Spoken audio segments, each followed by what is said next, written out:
जब काजी साहब गवाहों को लेकर दुल्हन के पास जाते, तुमको निकाह कबूल है, तो दुल्हन शर्मा के खामोश बैठ जाते। तो इनकी खामोशी रजामंदी की अलामत है। जी जी, मेरा ईमान मुझे कहता है कि जिस जगह पर मस्जिद थी, है और रहेगी, बाबरी मस्जिद है और रहेगी, बाबरी मस्जिद जिंदाबाद जिंदाबाद। और हुकूमत ये मोदी हुकूमत जश्न मना रही है जो 6 दिसंबर को हुआ। नहीं, 6 दिसंबर के ऊपर कोई जश्न नहीं है, जिसमें सुप्रीम कोर्ट ने एएसआई की रिपोर्ट को नकारा।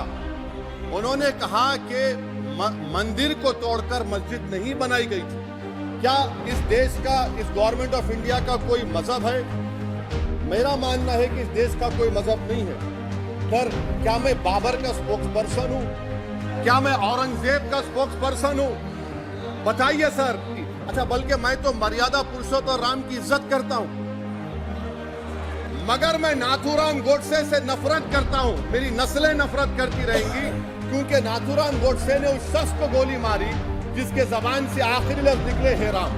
स्पीकर सर, केवल एक प्रश्न का जवाब ओवैसी साहब दे दें कि बाबर को वो आक्रमणकारी मानते हैं या नहीं मानते? पुष्पमित्रा संघा को आप क्या मानते हैं? बताओ, पुष्पमित्रा संघा को आप क्या मानते हैं? मोहद्दीन ओवैसी से बाबर की बात पूछ रहे हैं, तुम गांधी की बात पूछते, तुम बोस की बात पूछते, तुम जलियांवाला बाग की बात पूछते, तुम काला पानी में जो मुसलमान शहीद हो गए उनकी बात पूछते, मगर बाबर की बात पूछी जाती है। तो मैं इस मोशन की मुखालिफत में खड़ा हुआ हूं। सर, मैं शुरुआत में हबीब जालिब का एक शेर पढ़ना चाहता हूं। आप उर्दू जानते हैं और लॉ मिनिस्टर भी उर्दू जानते हैं। हबीब जालिब ने कहा था कि हुक्मरान हो गए कमीने लोग, खाक में मिल गए नगीने लोग, हर मुहिबे वतन जलील हुआ, रात का फासला तवील हुआ, आमिरों के गीत जो गाते रहे वही नामो दाद पाते रहे, रहजनों ने रेजनी की थी, रहजनों ने रेजनी की थी, रहबरों ने भी क्या कमी की थी। सर, मैं अभी सुन रहा था हमारे शिंदे ग्रुप के शिवसेना के पार्टी लीडर अपनी तकरीर कह रहे थे। कहा कि 6 दिसंबर में जब बाबरी मस्जिद को शहीद किया जा रहा था तो उस वक्त के वजीर आजम नरसिम्हा राव पूजा कर रहे थे, आप ही ने कहा, और कहा कि वो डिस्टर्ब नहीं करना। तो ये बड़ा अजीब मौका है कि बीजेपी की ताईदी पार्टी ये कह रही है कि नरसिम्हा राव ने कहा कि मुझे डिस्टर्ब मत करो, मैं पूजा कर रहा हूं, और जिसने रथ यात्रा निकाला, इन दोनों को मोदी सरकार ने इस मुल्क का सबसे बड़ा सिविलियन अवार्ड दे दिया, सबसे बड़ा सिविलियन अवार्ड दे दिया। तो ये बताता है कि इंसाफ जिंदा है या जुल्म को बरकरार रखा जा रहा है।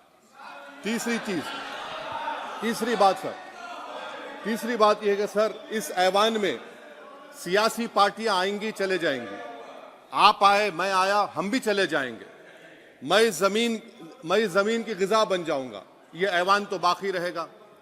मगर सर, मैं ताजुब कर रहा हूं कि लोकसभा मुख्तलिफ आवाजों में कैसे बोल सकता है।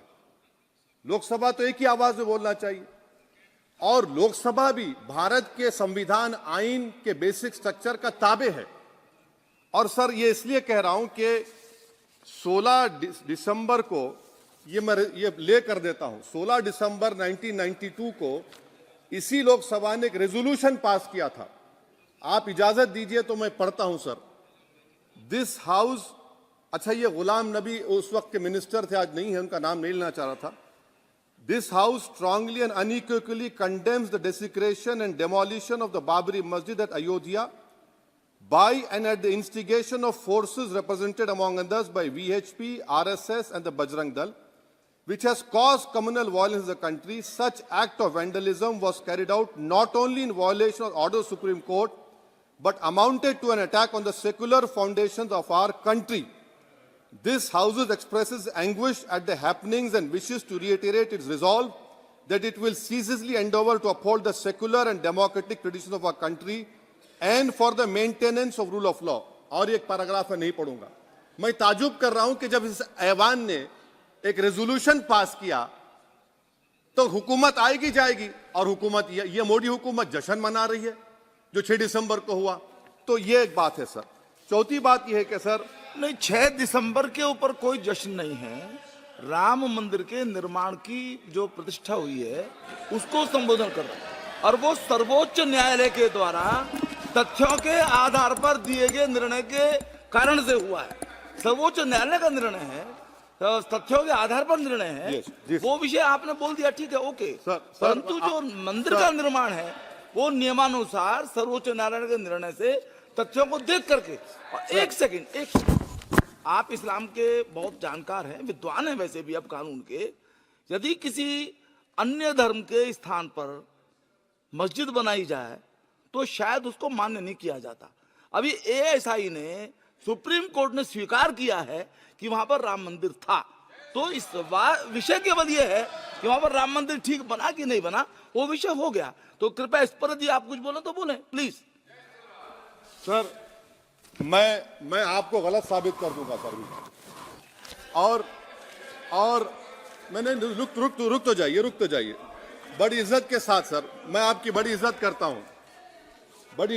हूं सर। आपको मैं कोट कर रहा हूं सुप्रीम कोर्ट का जजमेंट, पैराग्राफ 1222 रोमन 17, उसमें लिखा गया है the destruction of the mosque took place in breach of the order status को and the assurance given to this court, the destruction of the mosque and obliteration of Islamic structure was an egregious violation of the rule of law. Egregious का मतलब जो छोटी मोटी अंग्रेजी में आती है वो क्रिमिनल एक्ट कहा। और सर आपने कहा था कि वहां पर मंदिर को तोड़कर बनाया गया।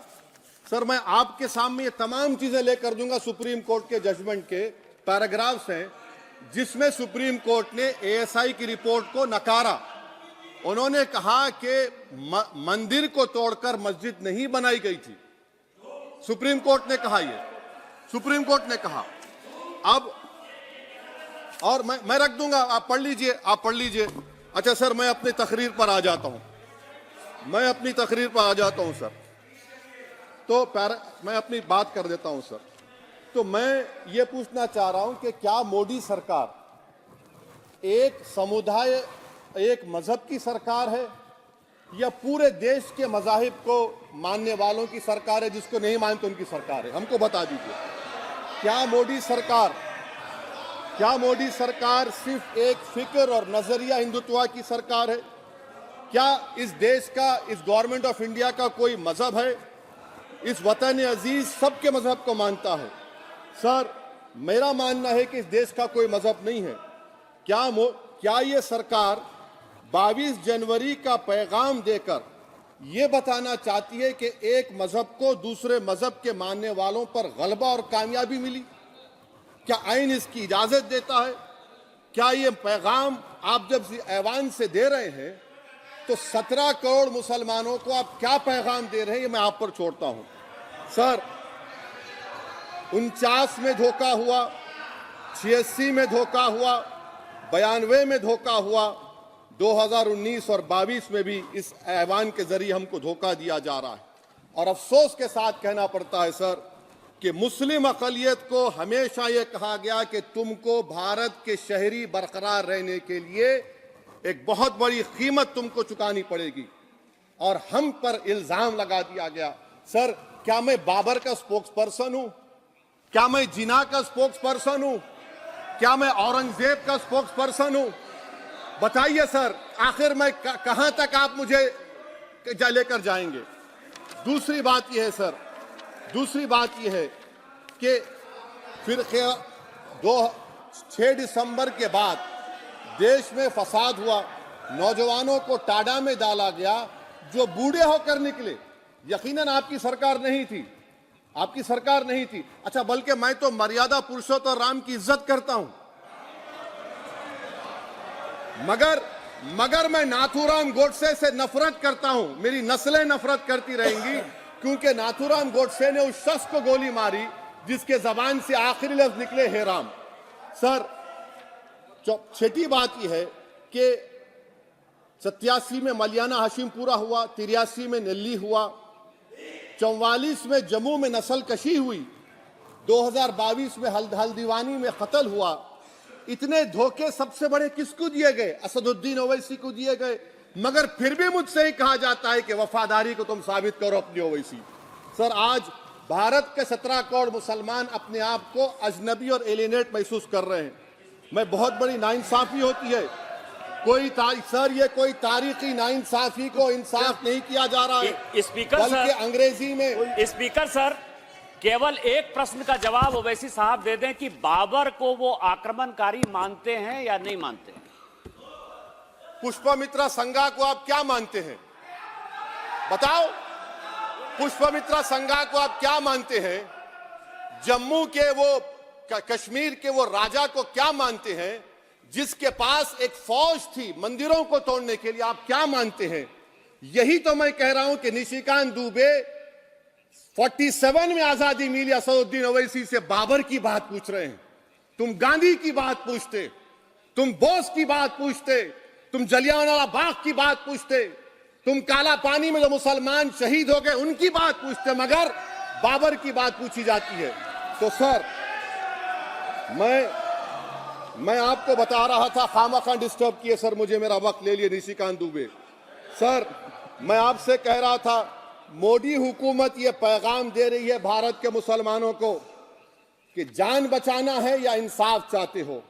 मैं कह रहा हूं, मैं भीख नहीं मांगूंगा, मैं इस नंगी तासुब को कबूल नहीं करूंगा, मैं दूसरे दर्जे के शहरी के मौक़िफ़ को कबूल नहीं करूंगा, मैं अपनी शनाख्त को नहीं मिटने दूंगा। अब मैं झूठी और दिल फरेब बातों पर हरगिज भरोसा नहीं करूंगा। मैं वो काम नहीं करूंगा जो बीजेपी और नाम निहाद सेकुलर पार्टियां चाहती हैं। मैं वो काम करूंगा जो आपको पसंद नहीं है, संविधान के दायरे में रहकर। सर, कंक्लूजन में मैं आपको बताना चाहता हूं कि आज इस देश को किसकी जरूरत है? इस देश को अयोध्या में, तारीख शायद नहीं पढ़ते होंगे, मौलाना अमीर अली कौन थे? पुजारी बाबा रामचरण दास कौन थे? अयोध्या के पुजारी थे।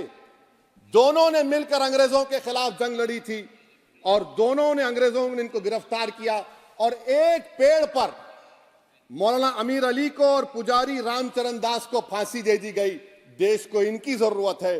देश को शंभू प्रसाद, अचन खां, ये राजा देवी बख्श सिंह के फौज में थे, अंग्रेजों से मुकाबला किया, मुसलमान की लाश को जला दिया गया और शंभू प्रसाद को दफना दिया गया। इस देश को यह जरूरत है, देश को बाबा मोदी की जरूरत नहीं है। आज भारत को अयोध्या के मौलाना अमीर अली और रामचरण दास, अचन खान, शंभू खान की जरूरत है। सर, मैं अभी सुन रहा था ये नाम निहाद सेकुलर पार्टियों के बयानात को। क्या होता है सर, आप, खत्म कर रहा हूं, क्या होता है सर, जब काजी साहब गवाहों को लेकर दुल्हन के पास जाते कि तुमको निकाह कबूल है, तो दुल्हन शर्मा के खामोश बैठ जाती। तो इनकी खामोशी रजामंदी की अलामत है। जी जी। तो सर, मैं खत्म करने से पहले ये बताना चाह रहा हूं कि जब वजीर आजम जवाब देंगे तो क्या वो भारत के 140 करोड़ जनता के लिए जवाब देंगे या फिर सिर्फ हिंदुत्व की फिक्र रखने वालों का जवाब, मैं खत्म कर जवाब देंगे? मैं ये देश, दुनिया, मुसलमान देख रहा है। सर, मैं आपको ये भी बताना चाह रहा हूं, आखिर में कंक्लूड कर रहा हूं सर, 1 मिनट चाहिए, 1 मिनट चाहिए सर। सर, मेरा मानना यह है कि आज मैं बहैसियत एक भारत के गयूर मुसलमान के, let me stand as a tall Indian Muslim and say that the light of Indian democracy today is at its dimmest today, sir. Sir, in conclusion, मेरी फिक्र में मेरा ईमान मुझे कहता है कि जिस जगह पर मस्जिद थी, है और रहेगी, बाबरी मस्जिद है और रहेगी, बाबरी मस्जिद जिंदाबाद, जिंदाबाद, भारत जिंदाबाद, जय हिंद।